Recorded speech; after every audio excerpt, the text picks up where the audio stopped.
Welcome back. Well, today I want to talk about something that I've seen many write-ups on the blogs, on the web, and I've had a couple of questions from different people who have written in on the oiling points of different firearms, for instance, the 1911. So what I'm going to discuss is actually give an overview of oiling that covers all firearms.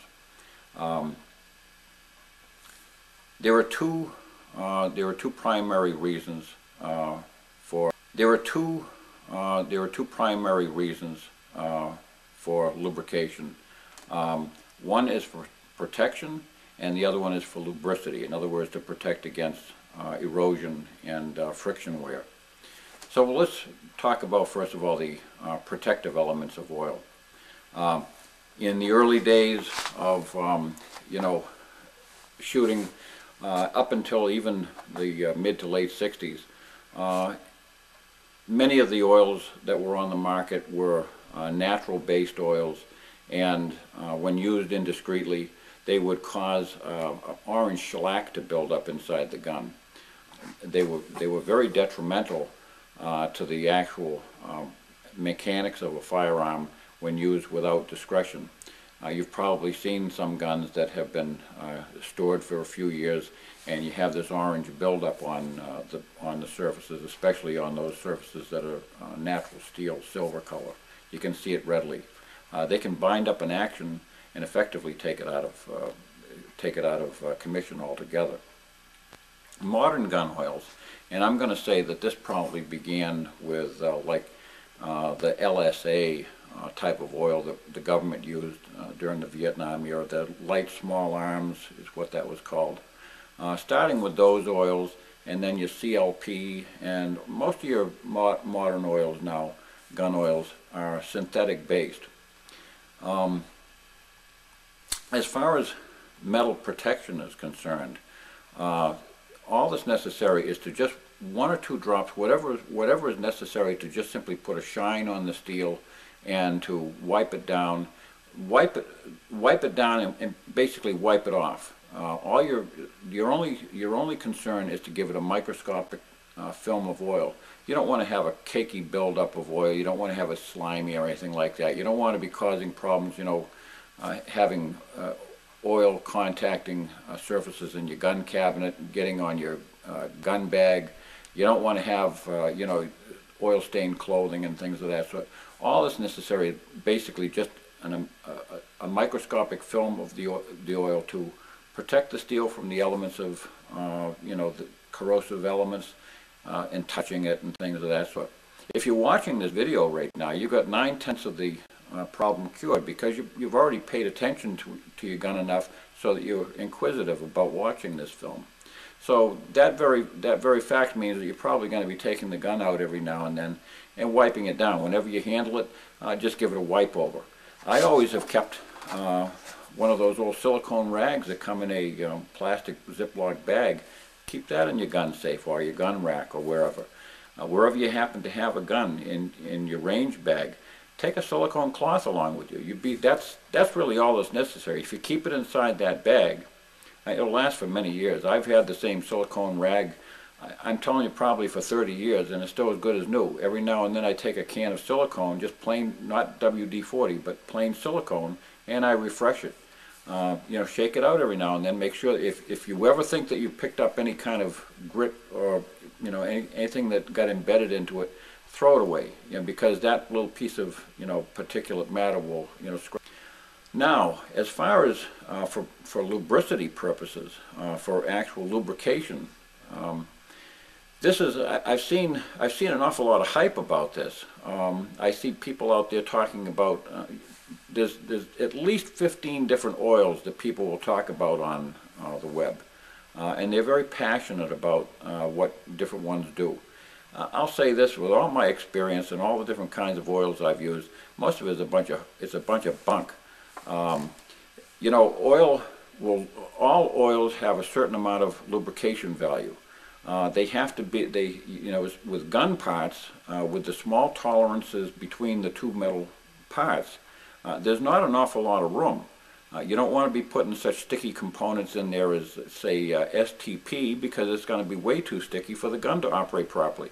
The gun manufacturer, when they put the gun together, they're putting it together dry. That's how they test it, that's how they put it together.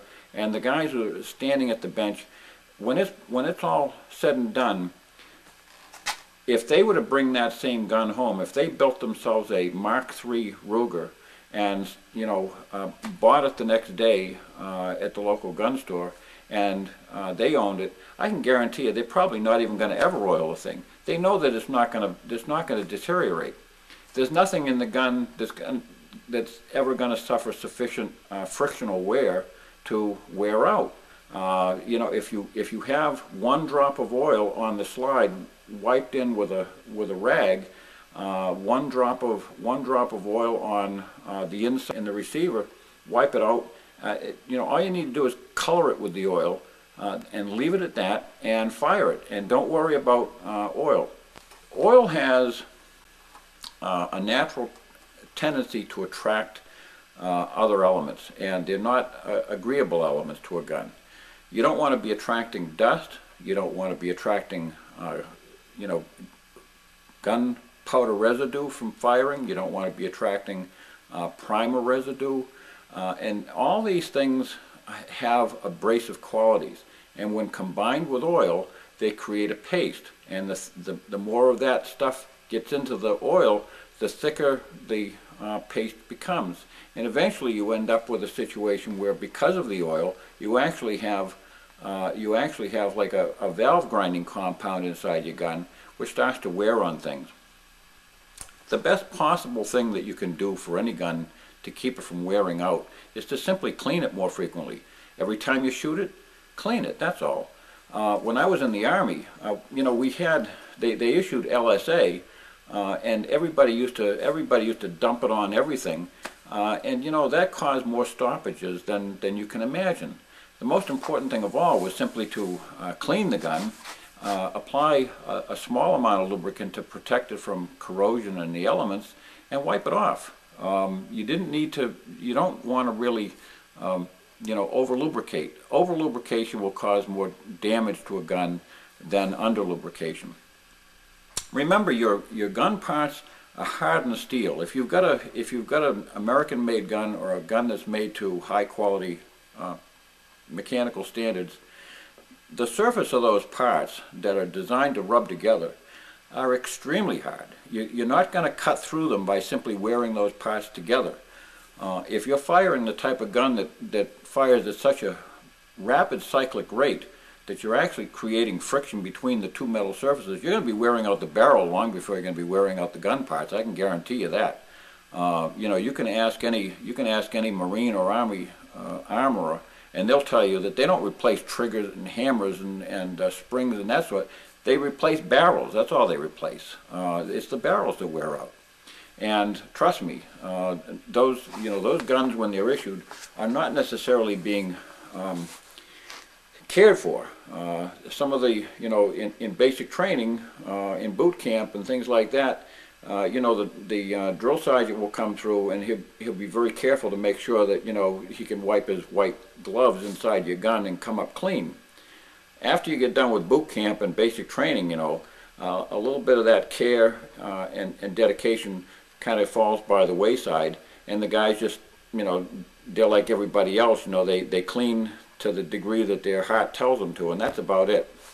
Guns are made to have, they're made to cycle. I've never seen, in all my years, of all the different Model 94 Winchesters I've seen on the shelf that have been there for 100 years, what I've seen is, you know, the corrosion of the steel. I've seen the wearing of the steel from the elements, from the handling, from the saddle wear. I've seen, you know, where guys have, you know, taking a gloved hand for, you know, for 30 years, walking through the woods around the receiver, but I've never seen the inside of the gun worn out. I've never seen the action fail to work the way it's supposed to. What I have seen, on the other hand, is a gun that, more than on a few occasions, see guns that have been over-oiled, and due to over-oiling, they have this varnish buildup, or they have some sort of evidence of extreme wear due to this paste that has accumulated inside. So don't get too concerned about what kind of oil. And I suppose I should talk about that. What kind of oil? If you get any of the popular brand name gun oils, you know, CLP, Hoppe's, Outers, that's all you need. If you're going to be taking care of the gun and you're going to be wiping it down regularly, just, you know, a drop or two of oil now and then wiped in to protect the surfaces from corrosion, and that's about it. As far as like a 1911, or you know, you can put a drop of oil on the link pin. You can put a drop of oil on the link. You can put a drop of oil, say on the inside of the bushing where it, you know, contacts the barrel.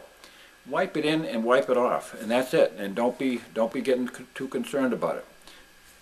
And what I've used as far as oiling gun parts is concerned, in order to keep them nice and free and so that they operate smoothly, is get yourself just a standard hat pin. And if you can find somebody who's got an old needle, a long needle, just take it and dip it in the oil and just put one drop. That's all you need. A bottle of oil should last you for years. Just take a small drop, a half a drop of oil, and place it on the interacting surfaces, say the hammer pin or trigger pin or something like that. Maybe on the outside edges of the springs that contact the sides of the drillings. And that's all you need to do. I know that I'll probably get some responses from people who've been using, you know, Uncle Fred's oil for so many years and everything, and their gun works fine. Well, it probably works fine because it would have worked fine whether you used it or not. Most of the problems that are associated with oil have nothing to do with the oil. They have to do with the abuse of the oil or not using the correct oil. Don't be using anything like STP or something which has got what you call super viscosity. Gun parts were not designed to have that sort of tolerances, and when you start jamming that kind of a heavy, thick, gummy oil inside the parts, you're going to have problems. And one other issue that I should speak on, it's concerning oiling of guns in certain climates of the world. If you're going to be hunting in New England or in Minnesota or Canada or something like that, or high altitudes in the Rockies, don't oil at all. Keep oil away from your gun. Wipe the gun down with oil insofar as it protects the surfaces from your own hands and your own body salts and things like that. And wipe it down when you get done at the end of the day. But don't oil at all. You can have a major problem if you have any oil get into the trigger mechanism or into the hammer mechanism, or especially with a bolt-action rifle, if you get a drop of oil inside that coiled firing pin, you can have major problems when that thing stops up on you when you pull the trigger. If that firing pin fails to fall, or it doesn't fall quick enough to set off the primer, your game is gone. You're not going to wear out a firing pin if you own that gun for 15 lifetimes and dry fire that gun all day long. You're not going to wear out that gun. Do not oil it under any circumstances when you're in cold climates. Gun oil can thicken, and it can actually, some of them can actually freeze up. Now, as far as for dusty climates, again, I would stay away from oil. Dusty climates simply creates that abrasive paste that I'm talking about. You don't want to be putting abrasive paste in your gun. Blow the gun out. Keep the gun clean, dry, meticulously clean if you can, but keep it clean often. You know, anybody who's in the desert has to clean their gun often, and more often depending on whether the wind's blowing in a dust storm. So that's it. I hope that it's been helpful, and good shooting. God bless.